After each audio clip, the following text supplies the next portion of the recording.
오늘 말씀은 가치를 중요시하는 세대를 깨우라라는 말씀으로 여러분에게 말씀 전하겠습니다. 매달 첫 번째 주는 저희가 다음 세대를 위해서 기도하는 주죠.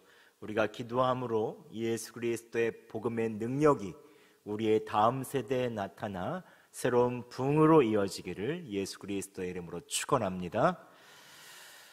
오늘 본문은 맨 처음 고린도 교회에 복음을 전했을 때 사도 바울의 모습이 어땠는지를 잘 보여줍니다. 사도 바울은 2장 1절에 내가 너희에게 나아가 하나님의 증거, 즉 복음을 전할 때에 말과 지혜의 아름다운 것으로 아니하였다라고 오늘 말하고 있습니다.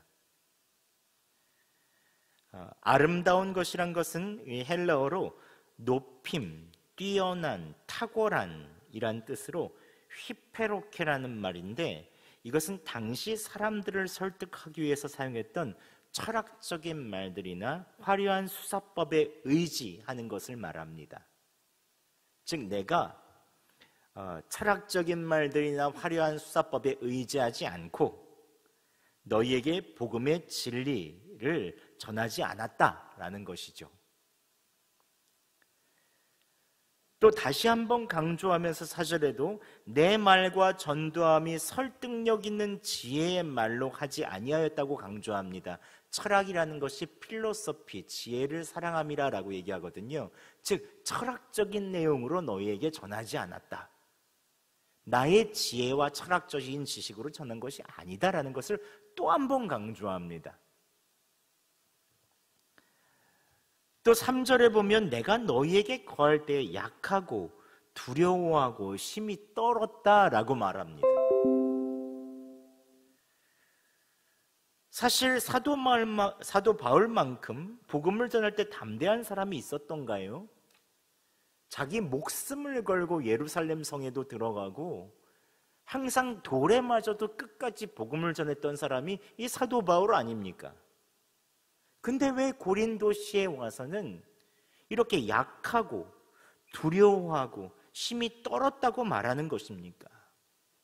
그리고 또 왜 계속해서 내가 수사학이나 철학에 의지하지 않고 내가 너에게 복음을 전했다라는 것을 계속해서 강조하여 말하는 것입니까?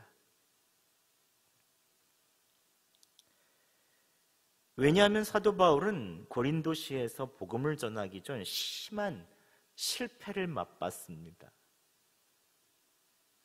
아테네에서 복음을 전했는데 복음을 전한 노력에 비해서 열매가 너무 적었습니다. 사실 이전까지 사도 바울은 유럽 선교에서 승승장구했죠. 가는 곳만 하나님의 능력이 나타났습니다. 교회가 세워졌습니다. 믿는 사람들이 끊임없이 생겼습니다.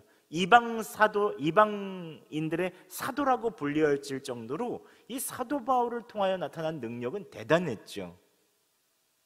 유럽 첫 성인 빌립보의 감옥에 갇혔을 때 바울과 실라가 찬양을 하니 옥터가 흔들리고 문이 활짝 열리잖아요. 간수들이 예수 그리스도를 믿을 정도였습니다. 얼마나 능력 있는 사도입니까? 그 빌립보 성 다음에 데살로니가에서 성경을 풀어줬을 때 경건한 헬라인과 귀부인들이 많이 예수님을 믿었다고 얘기하고 있어요. 적게 예수님을 믿은 게 아닙니다. 많이 믿었습니다. 또 그 다음 성인 이 베레아에서는 날마다 사람들이 성경을 상고하고 수많은 사람들이 예수 그리스도를 믿었습니다. 얼마나 예수 그리스도의 능력이 이 사도 바울을 통해서 나타났는지 모릅니다. 사도 바울은 너무 행복했겠죠. 복음의 능력이란 게 이런 것이겠구나. 그는 아테네에서 특별히 기대했을 것입니다. 아테네는 플라톤과 소크라테스, 수많은 철학자들, 최고의 문화를 가진 곳입니다. 아테네는 그리스 로마 문화의 가장 중심지죠. 사도 바울은 아테네 아레오바고에서 복음을 전했는데 너희가 알지 못하는 신이 있다. 그분이 창조하셨고 세계를 운행하시고 회개하라고 하신다. 죽은 자 가운데 다시 살리셨고 믿을 만한 증거를 주셨다. 굉장히 장황하게 얘기합니다. 철학과 수사학을 가지고 얘기하죠. 논리를 가지고 얘기합니다. 그런데 이상하게 복음의 열매가 나타나지 않았습니다. 사도행전 17장 32절에서 34절까지 이렇게 말씀하고 있습니다. 그들이 죽은 자의 부활을 듣고 어떤 사람은 조롱도 하고 어떤 사람은 이 일에 대하여 내 말을 다시 듣겠다 하니 이에 바울이 그들 가운데서 떠나매 몇 사람이 그를 가까이 하여 믿으니 그 중에 아레오바고 관리 디오누시오와 다말이란 하는 여자와 또 다른 사람들도 있었더라. 이전과 반응과 달리 시큰둥하고 조롱도 하고 믿는 사람 몇이 안 됐습니다. 바울도 너무 민망했는지 서둘러 아테네를 떠나버렸습니다. 그리고 고린도로 향했습니다. 바울은 고린도시로 갈 때 어떤 마음이 들었을까요? 어떤 생각을 했을까요? 아마 고린도 전서에 있는 내용들을 보면 미루어 짐작컨대 왜 내가 수사학과 철학을 가지고 온갖 지혜로 복음을 전했는데 이리 열매가 없는가? 내가 그럼 앞으로 고린도와 유럽에 어떻게 복음을 전할 수 있겠는가? 전도 여행이 무슨 소용이 있는가? 그때 하나님께서 사도 바울을 철저하게 깨닫게 하셨습니다. 네가 말을 잘해서 쓰는 것이 아니다. 네가 지식을 가지고 있어서 쓰는 것도 아니다. 로마 시민권이 있어서 쓰는 것도 아니다. 네가 예수 그리스도의 복음에 사로잡혔기 때문에 내가 쓰는 것이다. 사도 바울을 철저하게 깨닫게 하시고 그 가는 과정 가운데 철저하게 낮추셨죠. 그는 두려움과 떨림을 가지고 고린도시에 도착해서 이렇게 복음을 전합니다. 함께 2장 2절 말씀 저희가 봉독하겠습니다. 시작. 내가 너희 중에서 예수 그리스도와 그가 십자가에 못 박히신 것 외에는 아무것도 알지 아니하기로 작정하였습니다. 아멘. 말로도 안 되고 지혜로도 안 되고 하나님께서 철저하게 낮추신 두려움과 떨림을 가지고 십자가의 복음만을 전하기로 작정한 것입니다. 이제 다 필요 없구나. 현란한 수사학과 남을 설득시키는 것, 지혜가 필요가 없는 것이구나. 그리스도와 십자가 복음 외에는 다른 것이 사람을 바꾸지 않는구나. 어눌하고 볼품없어 보인다고 할지라도 하나님의 능력에 사로잡혀서 예수 그리스도 십자가 복음만을 전하기를 원하죠. 그때 고린도 교회에 하나님의 역사가 나타났습니다. 은사가 크게 나타나고 수많은 사람들이 예수 그리스도를 믿었습니다. 그 해양 도시에 굉장히 큰 교회가 세워졌습니다. 사도 바울은 하나님의 복음이 말에 있는 것이 아니라 하나님의 능력이 있음을 철저하게 깨달았죠. 계속 하나님의 능력, 성령의 능력을 얘기하고 있습니다. 여러분, 사실 지금 우리나라 교회들이 바울과 같은 떨림과 두려움의 시기를 보내고 있습니다. 지난 주일 어린이 주일을 맞아서 전 세대가 함께 예배드렸는데 여러분 어떠셨어요? 좋으셨죠? 별로 이렇게 좀 눈은 좋으셨다. 예, 좋으셨다. 예, 모든 세대가 함께 예배드리니까 너무 좋잖아요. 저 막 눈물이 막 울컥울컥 날 것 같더라고요. 애들이 앞에 나와서 찬양하고 함께 예배드리는 이게 진짜 이게 예배지. 함께 이게 정말로 교회가 건물이 아니라 진짜 사람들의 모임이지라는 게 마음에 확 들어서 너무 감격스럽더라고요. 지난 2년간 코로나로 인해서 예배 드릴 수 있는 기회조차 잘 없을 때도 많았는데 함께 예배 드리니 얼마나 행복했는지 모릅니다. 사실 코로나 팬데믹이 우리 모든 걸 바꿨거든요. 경제도 바꾸고 문화도 바꾸고 가정도 바꿨습니다. 특별히 교회가 많이 바뀌었죠. 예배당으로 오시는 분들, 모시지 못하는 분들 때문에 온라인 예배 송출해야 했습니다. 아이고 진짜 여러분 잘 모르시죠? 온라인 예배 뒤에서 송출하느라 목사님들은 다 들고 뛰고 막 또 정지됐을 때는 막 발 동동동 구르고 영상 송출 하나 가지고 뭐 이렇게 그러냐 그러지만 그게 얼마나 많은 노력들이 들어가는지 모릅니다. 성장반, 제자훈련 모두 다 온라인으로 해야 됐고요. 얼마나 많은 것이 급변하게 됐는지 정신을 차릴 수 없을 정도였습니다. 급변하는 세계 속에서 변하지 않는 복음이라는 진리를 어떻게 해서라도 성도들에게 전해줘야 된다고 해서 진짜 몸부림을 쳤죠. 몸부림을 쳤죠. 교회로 모일 수 없을 때 온라인으로 여러분 찬양 콘서트도 하는 거 기억하시죠? 다 보셨어요? 예, 찬양 콘서트도 하고 19/8 기도회라고 해서 여러분 카드 나눠드리고 같이 온라인으로 예배하고 기도하고 온라인으로 주일학교도 하고 성경도 부르키나파소로 보내고 우리가 직접 성교를 갈 수가 없으니까 아프가니스탄 난민도 돕고 우크라이나 난민도 가서 돕고 급변하는 세상 속에서 어떻게 복음을 가지고 살아야 하는가 예수 동행 일기 계속 쓰면서 매일마다 주님 동행하고 온라인으로 계속해서 만나려고 하고 끊임없이 본질을 추구하려고 하는 노력들이 있었죠. 그런데 지난 2년 동안 우리에게 제일 마음이 아픈 것은 우리의 이러한 노력에도 불구하고 일반 사람들이 교회를 보는 인식들이 굉장히 많이 안 좋아졌다는 것입니다. 기은실 기독교윤리 실천 운동을 하고 있는 곳에서 통계를 냈는데요. 코로나가 터지기 전 2020년 한국교회 신뢰도는 32%였는데 1년이 지난 지금은 21%로 11%나 감소했습니다.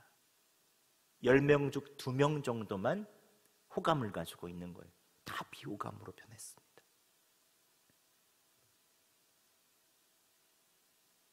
또 한 기관에서 조사를 한 연구 결과 코로나19 터지기 이전 2020년 작년 예배 출석률은 이전에 비해서 73%였습니다. 27%가 감소한 거죠.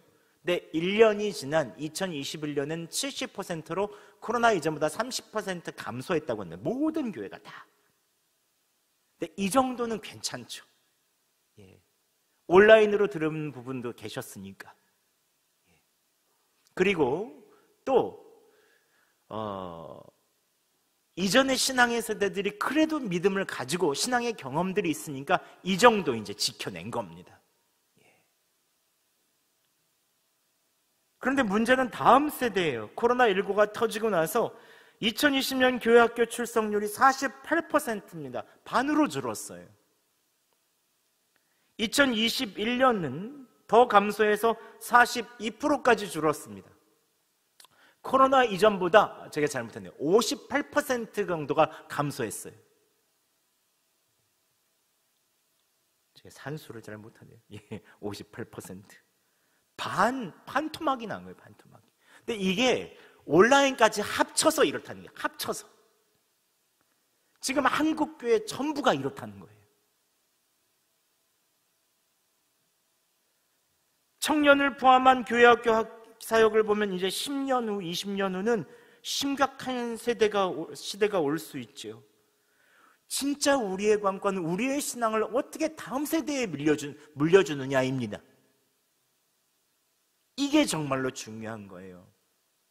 우리에 있는 영적 유산을 어떻게 다음 세대에 물려주느냐.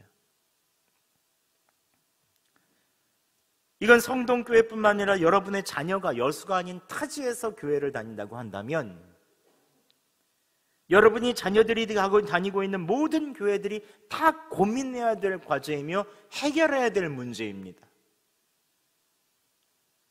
이러한 격변기에 우리가 떨림과 두려움의 시기를 보내고 있는 것입니다. 그냥 단순히 다시 한번 예배가 모인다고 해서 모든 것이 좋은 것은 아닙니다. 우리가 정말로 피나는 중보와 정말로 영적인 노력들이 있지 않으면 이 시대를 잘 보낼 수가 없게 되어 있어요. 하나님께서 사도 바울처럼 한국교회를 철저하게 낮추셨습니다. 한국교회가 이전에 개척할 때만 해도 크게 부흥될 때가 있죠. 교회만 세우면 다 부흥된다고 그랬습니다.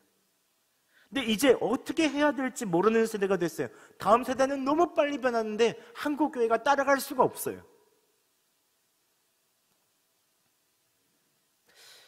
그렇다면 어떻게 하면 될 것인가?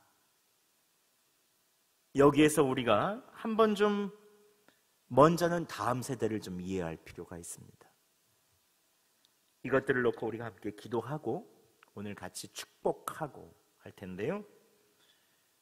다음 세대를 이해할 때 중요한 단어가 바로 MZ세대입니다. MG세대라고 하죠. 지난번에도 한번 말씀드렸는데요. 그럼 X세대 들어보시죠. X세대.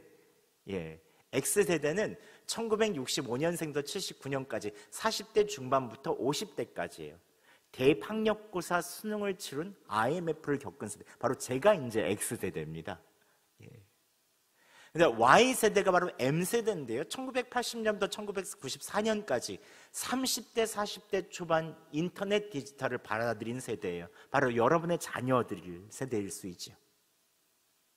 그리고 Z세대는요, 1995년부터 2004년생, 1970년대생에 있는 자녀들이에요. PC보다 스마트폰이 익숙한 세대입니다. 그래서 요즘 세대의 특징을 얘기할 때 M세대와 Z세대를 합쳐서 MG세대라고 말하죠. 그러니까 지금 대학생들부터 40대 초반까지가 MG세대입니다. 굉장히 넓죠.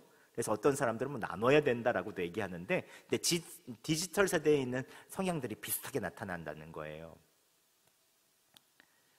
한국 교회 전체 인구의 36.9%를 차지합니다. 40% 정도를 이 사람들이 차지하는 거예요. 초중고 아이들까지 생각하면 50%까지도 되겠죠. 그래서 Z가 있으니까 그 다음에 A잖아요. 그래서 그 다음부터 알파 세대라고 부르는데요. 그 다음 세대들은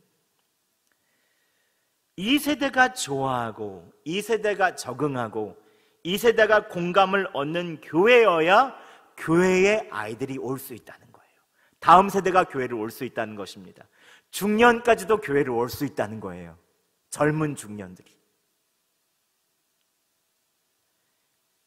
이 세대의 특징은 무엇입니까? 많은 특징을 얘기하지만 딱 세 가지만 이야기해서 이해하시면 좋을 것 같습니다. 여러분의 자녀의 문제예요. 자녀들이 이렇다는 거죠. 그러니까 자녀들을 이해한다는 생각으로 한번 들어보세요. 첫 번째는 개인 중심적입니다. 개인주의와는 좀 거리가 있는데요. 각자 사생활을 중요시 여깁니다. 이전까지 개인이 희생할지라도 회사나 조직이 잘 되면 된다는 주의였는데, 이제 조직을 위해서 개인이 희생할 수 있는가를 물어보니 65% 이상이 받아들일 수 없다고 얘기했대요. 과거에는 조직이 이득을 얻고 성장하면 개인이 희생해도 된다고 얘기했는데, 이제 나의 삶과 가정이 더 중요시 여겨지는 세대가 된 거예요. 그래서 더 좋은 직장이 나오면 옮기고 싶어 하지만 수입을 위해서 여가 시간을 희생할 생각은 없다는 거죠. 이거는 나쁘게만 볼 필요는 없습니다. 과거에 조직에 있어서 성장과 이득을 위해서는 내 삶이 희생되어도 된다고 얘기했죠. 이제 그렇지 않다는 거예요. 개인의 삶을 존중한다는 거죠. 그런데 이제 교회에서도 마찬가지라고 합니다. 저희도요, 이 30대, 40대 초반 분들한테 같이 훈련받자고 하면, 예전에는 교회 권위자가 얘기하면 다 따라줬잖아요. 생각해보고요 하고 조금 더 소속이 깊게 들어가려고 그러면 살짝 뒤로 빠집니다. 이제 안 하는 거예요. 계속 교회 다니자, 교회 와라 하면 나의 사생활에 너무 침범을 하는 것 같은데, 그러면 교회를 떠납니다. 이게 우리의 다음 세대라는 거죠. 그렇기 때문에 두 번째는 그만큼 자기 주관이 확실해졌습니다. 자기의 취향, 자기의 의견, 내가 다른 사람이 선택해 주는 것이 아니라 내가 선택하죠. 지금 여러분 이때까지 텔레비 채널 그냥 여러분이 리모컨으로 선택하셨죠. 예, 편성표 보면서 선택하셨죠. 근데 이제는 그렇지 않습니다. 유튜브나 넷플릭스 내가 보고 원하는 거 보고 선택하는 거예요. 내가 원하는 것을 하는 것입니다. 자기 주관이 확실한 만큼 자기 경험도 중시 여깁니다. 맛있는 음식점 가면 맨 처음부터 뭐 하죠? 뭐 할 것 같으세요? 사진 찍어요. 사진 찍어서 맨 처음에 인스타그램이나 페이스북 올립니다. 좋은 것을 경험하면 남에게 막 알려줍니다. 이거 정말 대단하다. 이거 정말 좋다. 내가 믿을 수 있는 사람, 내 취향과 감성을 맞는 사람들에게 있어서는 그 사람을 막 따라하려고 합니다. 그 사람이 가지고 있는 것, 그 사람이 가지고 있는 옷, 그 사람이 가지고 있는 향수, 이런 것들을 비싼 값을 주고라도 내가 경험하려고 합니다. 그리고 나서 이것이 내 것이 아니라고 생각하면 당근마켓에 팝니다. 여러분 당근마켓 아세요? 예, 이런 것들을 같이 한다는 거예요. 세 번째는 의미와 가치와 신념을 중요시 여깁니다. 미닝 아웃이라고 이야기하는데, 상품을 구매할 때는 가격이나 품질뿐 아니라 기업의 윤리적 책임을 중요시한다는 거예요. 가치, 의미, 무엇이 중요한가, 윤리적인 것을 중요시 여깁니다. 그래서 아이스크림 회사도 맛있는 것보다 그 회사가 얼마나 윤리적인 경영을 잘하고 있는가에 대한 사회적 기업에 투자하는 거예요. 그 회사에 있는 아이스크림을 구매합니다. 커피 하나를 구매해도 그런 회사 걸 구매합니다. 갑질하는 회사나 기업의 윤리성이 낮으면 상품 구매하지 않습니다. 불매운동까지 벌여서 반대합니다. 그래서 교회에서도 자기 주관이 강하고 의미와 가치와 신념을 중요시합니다. 그래서 교회가 본질을 지키지 않는 것을 못 참아합니다. 누군가 조금이라도 잘못하는 것에 대해서 그냥 보지 못합니다. 성경이나 윤리적인 기준에 교회가 맞지 않으면 교회를 떠나버립니다. 흥미와 재미만 있어서는 안 됩니다. 그 안에 가치와 의미가 있어야 되죠. 그래서 이런 세 가지 특징들을 우리가 살펴보고 나서 제가 곰곰이 살펴보니까 이 MZ세대의 성향들이 우리에 있는 모든 부모 세대가 누리지 못했던 많은 것들을 다음 세대가 누리게 해주시는 하나님의 계획일 수도 있겠다라는 생각이 들더라고요. 공동체나 회사, 조직, 단체가 우선되어서 개인이 희생되었던 지난 시대에 비해서 이제 개인이 존중되고 그 사람의 취향과 성향과 경험이 중요시되는 시대가 된 것이죠. 지난날 자기 소리를 내면 안 되는 시대에서 이제 자기 소리를 명확히 내고 자기 주관이 있는 것을 인정해주는 시대가 된 것입니다. 또 이제 다음 세대가 의미와 가치, 그 과정을 중요시 여기는 시대에 접어든 것입니다. 이제는 과정도 상관없고 결과만 내면 된다고 했거든요. 이제는 과정이 굉장히 중요시 여겨졌습니다. 어쩌면 교회는 이러한 새로운 세대의 흐름을 정말로 반겨야 합니다. 교회가 추구하는 것이 원래 이런 것이거든요. 하나님께서 우리를 공동체로도 사랑하시지만 개인적으로도 사랑하십니다. 여러분 믿으십니까? 여러분 성품과 여러분의 있는 모습 그대로 사랑하시잖아요. 또 모든 사람들의 소리를 듣고 소통하는 것을 하나님께서 원하셨기 때문에 성육신으로 이 땅에 오셨습니다. 개인의 목소리에 있는 주관을 굉장히 중요시 여기시는 분이 바로 하나님이세요. 예수님께서 이 땅에 오셔서 결과와 성장을 중요시 여기지 않으셨습니다. 12제자를 세우셨고 이 사람의 영향력과 이 사람에 있어서의 과정들을 중요시 여겼죠. 실패와 절망과 어두움 속에서도 항상 예수 그리스도를 추구하는 신앙이 무엇인지를 제자들을 통해서 배워주셨죠. 이러한 다음 세대에게 어떻게 보면 복음이라는 그릇은 굉장히 잘 맞습니다. 그런데 문제는 교회를 구성하는 사람이 준비가 안 돼 있는 거예요. 교회가 이전의 틀로서 복음을 중요시하고 자꾸 본질을 놓치게 되면 다음 세대는 교회를 떠날 수밖에 없게 되어 있습니다. 가까운 여수의 교회에서도 교회의 주인은 그리스도신데 그 과정에서 교회 세습을 하고 있잖아요. 과정도 얼마나 이상합니까? 페이퍼 처치를 해서 가짜 교회를 세워서 교회 세습에 사용했어요. 여수에서 가장 큰 교회가 이것을 보는 사람들이 어떠한 마음이겠습니까? 의미와 가치와 과정도 맞지 않고 일반 사회와 뉴스에 나올 정도니 이것을 어떻게 하면 좋겠습니까? 여러분, 우리가 예수 그리스도를 의식하고 그분과 좋은 관계를 맺으면 절대로 다음 세대가 교회를 떠나지 않습니다. 우리가 예수 그리스도의 십자가, 나는 죽고 예수로 사는 십자가 복음에 집중하면 다음 세대가 교회로 돌아옵니다. 다음 세대는 의미와 가치가 있는 곳에 자신의 마음을 들이거든요.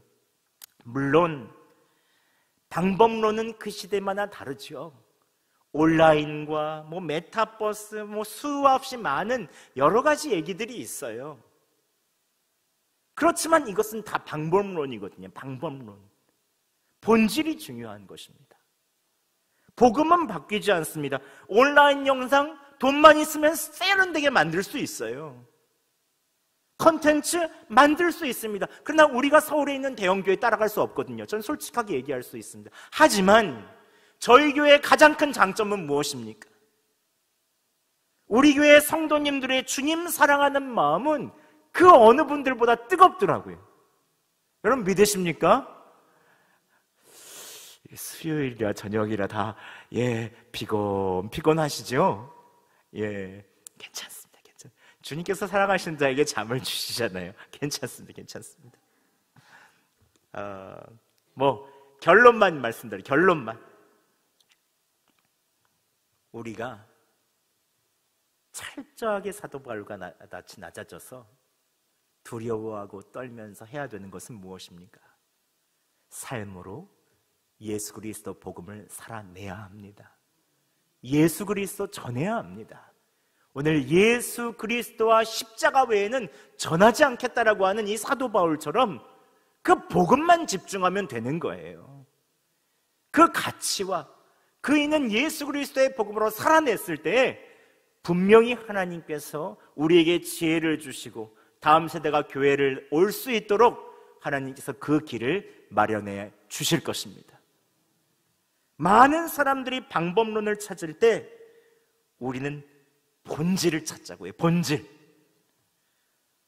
예수 그리스도를 마음의 주인으로 모시고 사시기 바랍니다. 매일마다 주님 따라서 동행하시기 바랍니다. 주님과 떨어져서 사시는 건 죄 짓는 거거든요. 사실 주님과 좋은 관계를 맺는 것이 이번 저녁 예배 때도 말씀해 그게 의입니다. 의. 주님과 떨어진 것이 죄요, 좋은 관계를 맺는 것이 의거든요. 예수 그리스도의 십자가 복음으로 나는 매일 죽었습니다라고 선포하면서 내 안에 예수로 사는 것, 이것을 할 때에 하나님께서 여러분을 통하여 다음 세대가 다시 한번 복음으로 세워지는 놀라운 은혜를 허락하여 주실 것입니다. 더 사랑하시기 바랍니다. 더 인내하시기 바랍니다. 더 행복하고 예수 안에서 즐겁게 누리며 사시기 바랍니다. 주님께서 여러분을 통하여 역사하여 주실 것입니다.